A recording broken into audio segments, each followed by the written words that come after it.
Hello everyone! Today we have a challenging job ahead of us, restoring this massive pulley. The inner bore of this pulley is severely worn out.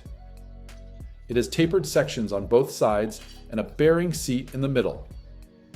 The diameter of this pulley is 52 centimeters, about 20.5 inches.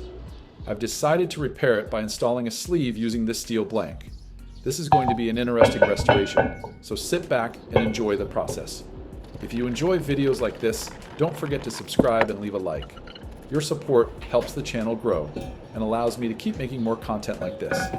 Thank you very much, and enjoy the video.